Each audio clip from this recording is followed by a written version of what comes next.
ग्रहीतोऽग्रमहाचक्रे दंष्ट्रोद्धृतवसुन्धरे वराहरूपिणि शिवे నారాయణి నమోస్తుతే. మనతో ఉన్నారు భారతీయ శంకరపీఠ వ్యవస్థాపకులు, అగ్ని ఉపాసకులు, ప్రముఖ ఆధ్యాత్మికవేత్త తిరుపతి మూర్తి అవధాని గురువు గారు. మాట్లాడేద్దాం. నమస్కారం గురుగారు. ఓం శ్రీ మహాగణాధిపతయే నమః.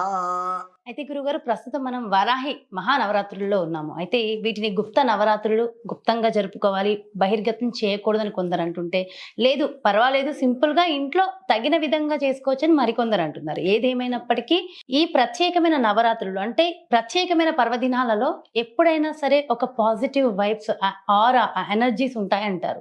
ఇందులో భాగంగా ఈ ఆరా ప్రతి ఒక్కళ్ళ క్షేమం కూడా కదా. మీలాంటి వాళ్ళు బహిర్గతంగా ఇలాంటి నవరాత్రులు జరుపుతూ ఉంటారు.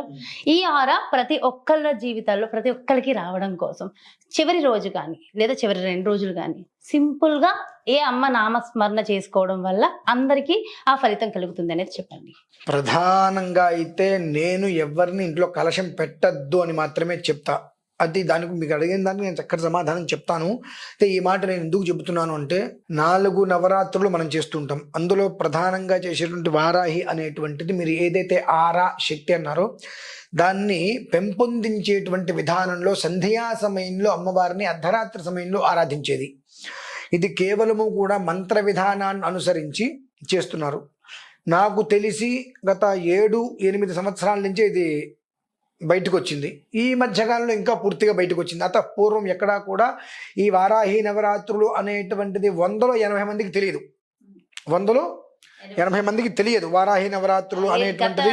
ఈ సంవత్సరం కొంచెం ఎక్కువగా వారాహి నవరాత్రులు అనేటువంటిది ఒకటి ఉన్నది అనేటువంటిది గత 10 సంవత్సరాల క్రితం చాలా మందికి తెలియదు. ఎక్కడైనా దీనికి సంబంధించినటువంటి పూర్ణ దీక్షాపరులు అంటే ఆలయాలలో పూర్ణ దీక్షాపరులు ఉంటారు. అంటే అమ్మవారికి సంబంధించి కొన్ని మంత్రాలు ఉంటాయి, అవి మొత్తం కూడా ఉపదేశం తీసుకున్న వారు ఉంటారు. అటువంటి వారి యొక్క ఇంట్లో గోప్యంగా చేస్తూ ఉంటారు. ఎందువలన చేస్తూ ఉంటారు అంటే, ఇప్పుడు నేను ఉన్నాను అనుకుందాం, సపోజ్ నేను నా పీఠంలోను నా ఇంట్లోనూ నేను ఆ విషయాన్ని గోప్యంగా చేస్తే దాని యొక్క ప్రభావం ఆ పరిసరాలలో 8 కిలోమీటర్లకు వస్తుందమ్మా. 8 కిలోమీటర్ల వరకు ఆ ఆరా అన్నారు చూసారా, అది వెళ్తుంది. అందుకని గోప్యంగా చేయాలి వాటిని. అది ఎప్పుడైతే బహిర్గతం అవుతుందో, ఆ బహిర్గతం అయిన తర్వాత దాని నుంచి నేను చేశాను అనేటువంటి ఒక మానసిక తృప్తి మినహాయిస్తే ఇంకేదైనా వస్తుందంటే మనం ఆశించకూడదు. ఎందువల్లంటే అన్ని విధానాలు చేసేటువంటి దానికి వారాహి అమ్మవారి విధానానికి చాలా తేడా ఉంటుందమ్మా. ఆ తేడాన్ని అనేటువంటిది గమనించుకోవడం కష్టం.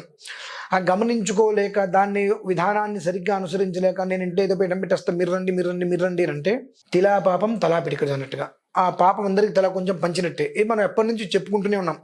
ఎంత చెప్పినప్పటికీ కూడా వారికి ఇది చెయ్యొద్దు అనేటువంటి దానికన్నా మీరు ఇంట్లో కలశం పెట్టండి, అమ్మవారికి ముఖం పెట్టండి, అమ్మవారికి ముక్కు పొడికి పెట్టండి, బులాకి పెట్టండి, చెవులకి తాటంకాలు పెట్టండి, అమ్మవారికి జడ పెట్టండి అంటే అబ్బో బ్రహ్మాండంగా చెప్పారు మంత్రులు గారు అంటారు. ఇవన్నీ కూడా అంటే నిజంగా తెలిసిన వాళ్ళు ఎవరు కూడా ఇలాంటివి ఏమీ చెప్పట్లేదు.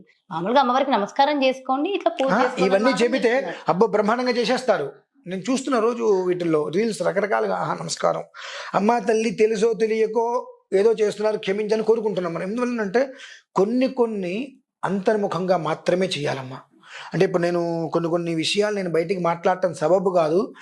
సంసారం అనేటువంటిది గుట్టు అని ఎలా అయితే అంటారో అలానే కొన్ని ఆరాధనలు గోప్యంగా మాత్రమే చేయాలి.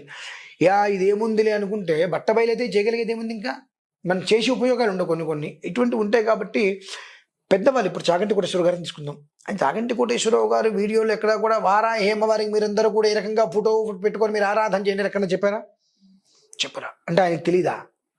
తర్వాత మనకు ఈయన సామవేదన షణ్ముఖ శర్మ గారు ఉన్నారు.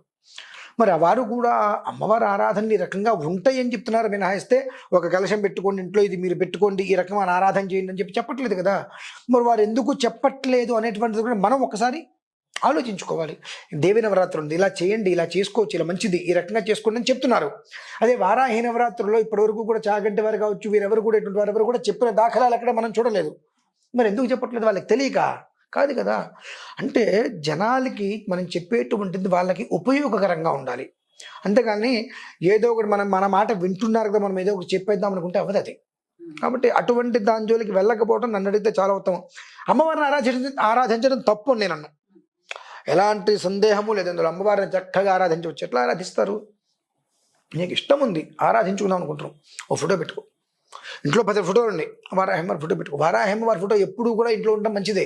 అన్ని రకాల శత్రువుల్ని నిర్వీర్యం చేస్తుంది ఆవిడ, అందులో ఎలాంటి సందేహం లేదు. ఒక ఫోటో పెట్టుకో. మామూలుగా ఇంట్లో లలిత అమ్మవారి ఫోటో ఉన్న ప్రతి చోట వారాహి అమ్మవారు ఉన్నట్టే కదా. అందరూ ఒకటేనండి. ఆ రూపంలో ఉన్నప్పుడు నువ్వు ఫోటో పెట్టుకో, ఓ దీపారాధన చేసుకో. గృహీతోగ్రమహాచక్రే దంష్ట్రోద్ధృత వసుంధరే వరాహ రూపిణి శివే నారాయణి నమోస్తుతే. మొదటి వాక్యం అంతం కుదరట్లా, రెండో వాక్యం అనుకోండి. వరాహ రూపిణి శివే నారాయణి నమోస్తుతే 10 పుష్పాలు వేయండి, 10 సార్లు ఆ మంత్రం చేసుకోండి. అంత అన్నం వండి అన్నంలో అంత నెయ్యి వేసి బెల్లం కలిపి నివేదన పెట్టండి. అమ్మా నమస్కారం, నీకు నివేదన పెడతానని చెప్పి అది ప్రసాదంగా తీసుకోండి, చాలు. ఇంతకు మించి నేను ఏదో చేస్తాను అంటే, ఈ మంత్రం అనేటువంటిది చాలా అంటే చాలా ప్రమాదకరమైనటువంటిది. మనం ఉంటాం కదండి, మనిషి శరీరంలో ఒక చెయ్యి 2 చేతులు లేకపోయినా బ్రతికేస్తాడు, ఒక కాలు లేకపోయినా బ్రతికేస్తాడు, ఒక కన్ను లేకపోయినా బ్రతికేస్తాడు. కానీ మంత్రంలో చెప్పబడినటువంటిది ఏదైతే ఉంటుందో అది ఒక్క అక్షరం తేడా వచ్చినా మంత్రం చచ్చిపోతుంది. చనిపోయిన తర్వాత మనం దాన్ని ఆరాధిస్తే మృత శబ్దాన్ని ఆరాధించినట్టు మనం, దానివల్ల మనకి ఏమొస్తుంది, దోషమే వస్తుంది. కనుక వరాహ రూపిణి శివే నారాయణి నమోస్తు. ఇందులో నీకు ఒత్తులేని ఎక్కడ కూడా బీజాక్షరాలు లేవు. వరాహ రూపిణి శివే నారాయణి నమోస్తు నమస్కారం చేసుకో. 10 సార్లు 100 సార్లు అనుకో, పుష్పమై అక్షతలు వేయి నమస్కారం చేసుకో. ఈ కలశాలు ఏమీ పెట్టద్దు. లాస్ట్ చివరి రోజు అనేసరి నీకు చేసుకోవాలనిపిస్తే ఈ విధానాన్ని అనుసరిస్తే పుణ్యమేమో కానీ పాపం అయితే అంటదండి. తామరాకుని నీటి బిందువు ఎలా అయితే తగలకుండా ఉంటుందో ఆ రకంగా ఈ విధానాన్ని అనుసరిస్తే నీకు పాపం తగలకుండా ఉంటుంది. పుణ్యం భగవదేచ్ఛ, నువ్వు చేసుకునే దాన్ని బట్టి ఉంది. పాపం మాత్రం ఖచ్చితంగా తగలదు. ఎందుకంటే అందులో శుద్ధ స్ఫటిక సంకాశం అని కొన్ని మనం ఒత్తులు చెప్తుంటాం. సిద్ధార్థ సిద్ధి సంకల్ప సిద్ధిద, ఈ ఒత్తులు కానీ ఏమీ లేకుండా ప్రశాంతంగా ఉంది. వరాహ రూపిణి శివే నారాయణి నమోస్తుతే.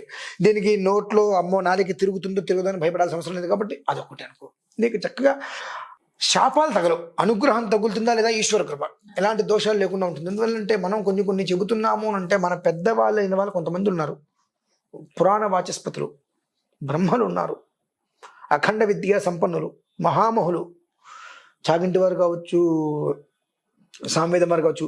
వీరు దీని గురించి ఎప్పుడు మనకు చెప్పలేదు కదా. ఈశ్వరాభిషేకం గురించి చెప్పారు, భస్మార్చన గురించి, ఇవన్నీ ఎలా చేసుకోవాలని చెప్పారు. కానీ వారాహి ఆరాధన ఇలా చేయండి అని ఎక్కడ వారు వివరించడం జరగలేదు. కాబట్టి అంతకన్నా మనం గొప్పవాళ్ళం కాదుగా. నేనేదో చెప్పేస్తా చెందేస్తా చేసేస్తాను. దానికి నీకు చేయదలుచుకున్నావా, కాశీ వెళ్ళు. వారాహేమ వారికి స్వస్థానం అదే, స్వక్షేత్రం అదే, ఆవిడ యొక్క స్థానం బలం అదే. కాబట్టి అక్కడ కూర్చో, అక్కడ అమ్మవారిని నమస్కారం చేసుకో. అంటే అది పుణ్యక్షేత్రం, ఇది కర్మక్షేత్రం. అది పుణ్యభూమి, ఇది కర్మభూమి. పుణ్యభూమి కాబట్టి నువ్వు అక్కడ ఏదైనా చేయి, వస్తే పుణ్యం వస్తుంది, పాపం మాత్రం రాదు. ఇక్కడ నువ్వు ఏం చేసినా పుణ్యం రాకపోక పాపాన్ని ముట్టకొట్టుకుంటున్నావు. కనుక నీకు చేయాలనిపించింది, కాశీ వెళ్ళిపో. 10 రోజులు లేదా లాస్ట్ రోజులు కాశీ వెళ్ళి అక్కడ కూర్చో, హాయిగా అమ్మవారి దగ్గర కూర్చో. నీకు చాదరం చేసుకో, ఎలా చేసుకుంటూ చేసుకో, అది నీకు మంచి యోగాన్ని ఇస్తుంది. అంతేకాని ఇక్కడ మనం ఏదో చేసేస్తామనంటే అది మనకు యోగం ఇచ్చకపోగా ఇబ్బందులు గురి చేస్తుంది. అది మనం తెలుసుకోవాలి. చాలా చక్కగా వివరించారు గురుగారు. Thank you so much. నమస్కారం. చూసారు కదండి, మరి ఇది వారాహి నవరాత్రుల గురించి, అమ్మవారి విశిష్టత గురించి, మరి అమ్మవారి నామాన్ని ఏ విధంగా జపించడం వల్ల మనకి ఎలాంటి ఫలితం కలుగుతుంది, అలాగే మనం ఏ నైవేద్యాన్ని సమర్పించి సింపుల్ గా మనం అమ్మవారిని ఏ విధంగా మొక్కాలనేది కూడా డీటెయిల్ గా ఎక్స్ప్లెయిన్ చేశారు కదా. మరి అలాగే మీ అందరికీ తెలుసు కదా గురువు గారు జూలై 14వ తారీఖు నుంచి 17వ తారీఖు వరకు 4 రోజుల పాటు ప్రత్యేకంగా వారాహి అమ్మవారి ఆరాధనను నిర్వహిస్తున్నారు. మరి ఈ ప్రత్యేక కార్యక్రమంలో ప్రత్యక్షంగా గాని పరోక్షంగా గాని పాల్గొని అమ్మవారి అనుగ్రహాన్ని పొందాలి అనుకునే ప్రతి భక్తులు కూడా క్రింద డిస్ప్లే అవుతున్నటువంటి నెంబర్స్ కి కాల్ చేసి డీటెయిల్స్ తెలుసుకోండి, అమ్మవారి అనుగ్రహాన్ని పొందండి. నమస్కారం.